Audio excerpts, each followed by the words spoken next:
Сега одиме на многу поведра тема. Прво да им посакаме добро утро на нашите гостинки кои што ни дојдоа од општина Македонски Брод, така? Да ни најават адреналински фестивал.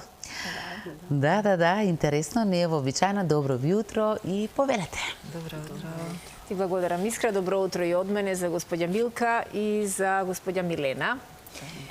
Добро утро и од нас. Од општината во Македонски Брод, кои што се четврти пат веќе организатори на Самоков Екстрим. Да. Го качуваме адреналинот и промовираме една друга енергија, ги обединуваме сите оние љубители на екстремните спортови, ама и љубителите на природата, на новите нешта, да се обединат и да дојдат сосема ревијално, без никакви тензии, без никакви очекувања, да земат учество, да се надпреваруваат и да уживаат во убавините на поречието. Како сме, господја Милка, организирани вака само на неколку дена пред овој четврти поред фестивал, со оглед на тоа дека фестивалот започнува на 31 мај и трае и на 1 јуни, кога всушност рано наутро започнува официјалниот дел. Тогаш е официјалниот дел. Добро утро и добар ден, нека биде за сите гледачи на телевизија Алфа. Ви благодариме што го прифативте нашето барање да бидеме ваши гости и да кажеме збор два за она што ќе се случува во нашата општина, односно поточно во населеното место Самоков овој викенд. Значи тоа е тој фестивал, адреналински фестивал на отворено. Вела дека е еден од најголемите во Македонија од тој вид. И всушност Самоков Екстрим, како што кажавте и вие, се одржува веќе четврти пат кај нас. И тој е еден настан кој што сакаме да прерасне во една приказна која во себе ќе обедини многу енергија, спорт, млади, и не само млади, и други старосни групи, тие што се чувствуваат млади, луѓе за кои што годините нема да представуваат некаков изговор дека не можат да се надпреваруваат, туку дека ќе им бидат мотив плюс да го негуваат спортскиот дух. Да. Всушност со Самоков Екстрим сакаме исто и да ги поттикнеме младите што повеќе да се осврнат на спортот, да бидат онака вклучени во тоа, да развиваат таков дух, да му даваат предност на тоа и да бидат вклучени во тој општествен процес. Овај Самоков Екстрим всушност е еден, како да речам, проект, општествен проект, кој што би требало да го развиваме и да го негуваме, да работиме на неговиот имидж, да ја представиме нашата општина, нашите убавини и сето она што следува со тој спорт. А за тоа што и како, за турите, во кои категории ќе се надпреваруваат нашите учесници, тука е со мене колешката. Да, колешката. Еве, јас гледам на инсертите. Многу интересно вака и ми изгледа, ова се инсерти од некои минатогодишни изданија. Искрена да бидам, ми е срам ако ви признам дека ниту јас во животот никогаш не сум била во Самоков и ова е можеби битната работа која сакаме да ја упатиме ова утро, дека еве точно Самоков Екстрим е и повод повеќе да научиме и каде се наоѓа Самоков и како изгледа Самоков и што се таму се случува. Господја Милена, колку жители, прво кажете ни, има Самоков и како се стасува до него? Најпрво добро утро и од мене, до гледачите на Алфа телевизија. Овој пат ќе упатам посебно поздрав до жителите на нашето населено место Самоков, бидејќи тие на 31 мај и 1 јуни ќе ги отворат вратите за сите љубители на природата и на спортот. И населеното место Самоков е на 38 километри од Македонски Брод оддалечено. Брои некаде околу 150 жители, макар што тој број знае да варира, затоа што во летниот период 150 жители? Да, постојани, да. А инаку, како што напоменав, тој број знае да варира посебно во летниот период, да. Како се стигнува до него? Многу лесно, повелете, дојдете, ќе видите. Само еден пат има до Самоков? Да, само еден пат, да. Преку Македонски Брод, така? Преку Македонски Брод, да. Да. И навистина е предизвик за секој еден човек кој што не си ја знае својата земја, сакаме да го патуваме и шетаме светот, да го посетиме Самоков, особено во вакви денови. Предпоставувам дека нема да биде некоја отежнителна околност со оглед на тоа што очекувате надпреварувачи од многу места, од многу земји. Предпоставувам дека сообраќајниот хаос не би требало да се случи доколку дојдат и домашни туристи многу. Па не очекуваме, меѓутоа тука мобилизирана е полицијата, значи организацијата гледаме да е на највисоко можно ниво, сите учесници да бидат безбедни, значи сите тури што ќе бидат на самиот фестивал што ќе се водата, тоа ќе бидат велосипедска тура, што ќе биде... Во колку категории, сакав да прашам, ќе се надпреваруваат учесниците? Па имаме планинско-пешачка тура, имаме велосипедска тура, имаме АТВ возила, теренски джипови и мотокрос. Значи, велосипедската тура ќе почне од Манастирец до селото Црешнево, додека овие останатите тури тие ќе бидат кружни тури, почнуваат во Самоков и завршуваат повторно со враќање во Самоков. Она планинско-пешачка тура што ја спомнавме, таа ќе биде, трасата е долга околу 15 километри. За сите љубители на планинските патеки, ова е многу убава можност да ги разгледаат убавините, да ја осетат она нескротлива природа од поречието. Значи, ќе се тргне само таа тура, ќе се одвива само во неделата, бидејќи претходните тури ќе имаат и една подготвителна активност во саботата, додека пешачката тура ќе биде официјално само на 1 јуни. И за колку часа од прилика се пропешачуваат тие 15 на километри? Па се пешаче онака релаксирано, со тоа што во населеното место Бенче ќе има и еден пункт за мала релаксација, пауза на планинарите и некаде се очекува околу 3 до 4 часа да се вратат во Самоков. Многу би сакала и јас да бидам дел и ќе се потрудам да бидам дел, ако не од тие други екстремни дисциплини, ама барем пешачењето, што ми се чини и дека 15 километри па и не е нешто многу. Па да, според планинските нормативи тоа важи за една средно тешка тура, така да вистина е предизвик. Опремата си ја носат сами, планинарите, учесниците и треба да бидат подготвени во тие 15 километри да имаат се што е неопходно. Тоа е вода, нешто храна, така и облека и обувки, што е најважно, мислам да си имаат удобни обувки. Инаку секоја од турите си има водич кој ќе ги води низ патеките. Патеките се веќе обележани. На терен се работи се уште во подготовка за теренот, за тоа што ќе имаме саботата вечерта имаме логорување. Околу 8 часот се пали логорски огон на стадионот во населеното место Самоков. Потоа следува мала забавна програма, па заедничко гледање на финалето на Лигата на шампиони. Прекрасно. Да, интересно. Браво. Има ли Самоков капацитет да ги смести луѓето кои би сакале од надвор да дојдат и да дојдат тука 2-3 дена да останат за фестивалот? Сега веќе запознати сме дека сите сместувачки капацитети што си ги имаме ние таму кај нас веќе се пополнети, а и голем број од индивидуалните куќи во Самоков издаваат се ставени на располагање за сместување. Да. И тоа за некоја символична цена.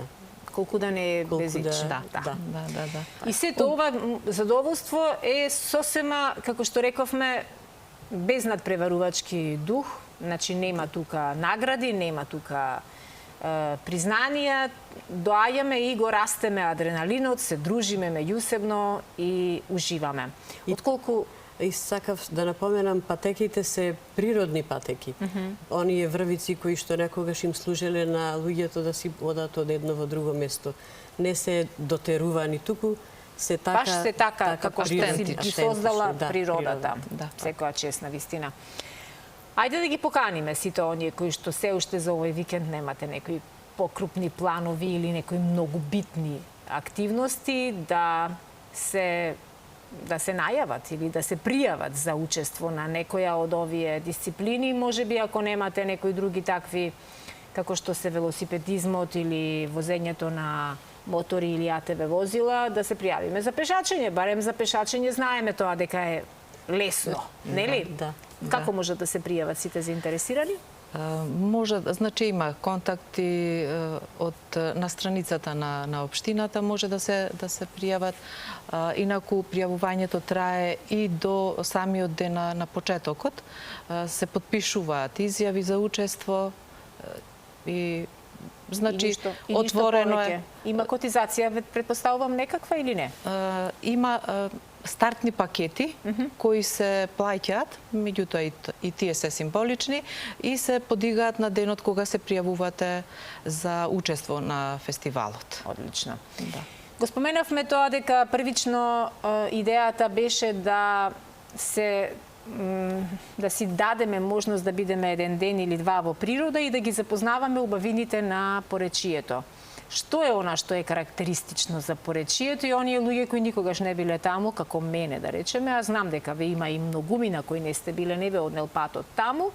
Тоа е една специфична област која што навистина не можете таму на поминување да дојдете, туку морате стрикно да се одлучите дека денеска патувам таму и ќе се потрудам да запознам се за таа област. Што е најкарактеристично за поречието? Па најкарактеристично е природата што ја има поречието. Таа може да се каже дека не е допрена. И воздухот сите велат. Кој знае колку е убав и квалитетен, да. Него го имаме така давајте баш да нешто се наваму у нас и тоа како ни е потребен добар. Имаме реката Треска е со нас. Имаме езерото Козјак. Имаме голем број на пештери. Позната е пештерата Пешна. Мислам дека веќе многумина имаат слушнато за неа. Таа една пештера со најголем отвор на Балканот. Тука ја има и она човечката рибка што ја има и во постојната јама, но ја имаме и ние кај нас. Така да би можеле да развиваме некој спелеолошки туризам во таа насока. Ама чув дека имате идеални услови за негување и на селски туризам, ама и на хербален туризам. Кои билки таму најмногу лековити растат и зашто, пошто е препознат? Ако не се лажам, таму имате исклучително вкусен костен. Костени имаме, да. Познат е костеновиот мед.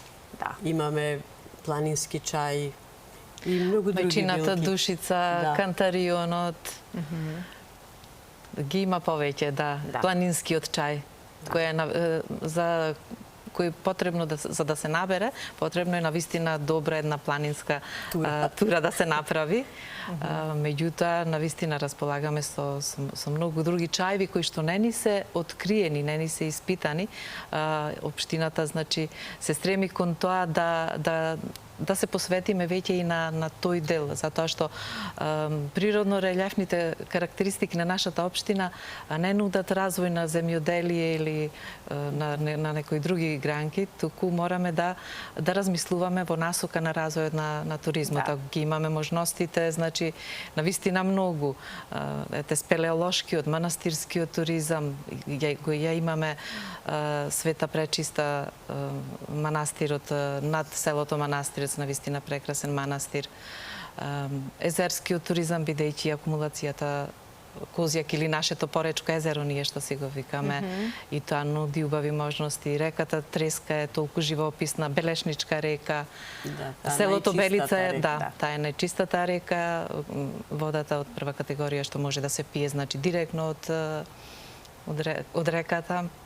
Од што во главном живеа населението кое тука функционира? Малку е специфично, значи немаме некоја посебна индустријска гранка, значи порано имаше и текстилна индустрија развиено, дрвна индустрија, потоа ископ на минерали, меѓутоа сега сето тоа така е замрено и она што сепак се стремиме да го развиваме сепак е тој рурален туризам. Малку да почнеме да го освестуваме населението дека може да нуди такви капацитети за да доаѓаат странци. Ама тоа не е малку. Тоа не е малку. Тоа е навистина, ако успееме тоа вистински да ги охрабриме и да ги освестиме луѓето кои таму живеат, што имаат и во што се тие се во предност во однос на ние кои живееме во градовите, каде и воздухот е загаден, и стресот е на максимум, секојдневно присутен, така да тие имаат многу и навистина им е потребно охрабрување и токму вакви проекти. Охрабрување и малку помош. Финансиска помош, затоа што навистина е потребно тоа. Еве да се реставрира, пример, некоја градба, некоја куќа во која што би сакале да развиваме некој селски туризам. Давачките се големи, поставени се високи вака норми кои што треба да се исполнат и на луѓето навистина им се потребни средства. Потребно е, мислам дека доста помош и посебен акцент да се стави на ова подрачје од страна на државата. Затоа што мислам дека сме едно неоткриено, недоволно истражено богатство, еден бисер кој сме во центарот на Македонија и мислам дека државата треба малку повеќе да посвети внимание тука. Да. Предпоставувам дека и општината на локално ниво работи на тие прашања, иако сигурно не е лесно веднаш и одма да се направат некакви промени, ниту пак така лесно да се обезбедат средства, буџет за сето тоа, но јас посакувам навистина и со секое наредно издание на Самоков Екстрим, но и со други проекти кои што сигурно во текот на годината ги организирате, да се промовира овој дел од нашата земја кој што е исклучително убав, богат и важен за сите ние кои живееме во оваа урбана џунгла и понекогаш забораваме колку е убав животот ако дишеме квалитетен воздух, ако се повлечеме малку во природа и ако најдеме време за себе, ако се дружиме. Да. Тука некаде ми се чини дека ни се последните минути за овој разговор кој што ми беше особено пријатен и верувам дека поттикнавме многумина да го организираат предстојниот викенд во природа, во една поинаква атмосфера и во еден поинаков дух, така да посакувам многу успеси на ова четврто издание. Јас би сакала исто на крајов да ги повикам, пошто ова е еден настан за кој што треба повеќе структури да се ангажираат, повеќе организации, па да се јават и компании малку повеќе за како спонзори, како помагатели, меѓутоа на тоа да не гледаат како на бизнис делка, туку како на нешто во кое што инвестираат на долгорочен план во имиџот на овој фестивал. И ги поканувам сите кои што во себе имаат онај адреналински дух, авантуристички дух, што ја сакаат природата, да не посетат овој викенд. Така, ги поканувам и јас воедно и многу ви благодарам за денешното утринско гостување. Благодариме и ние. Јас веднаш изреагирав кога го слушнав зборот викенд, веднаш се штрекнав, да и уште 3 дена имаме до викенд, може да започне одбројувањето. Ви благодарам многу што допатувавте специјално за нас и за нашите гледачи до овде и се претпоставувам ако ќе си прошетате по Скопје, така? Па ќе видим. Малку. Ви благодарам уште еднаш.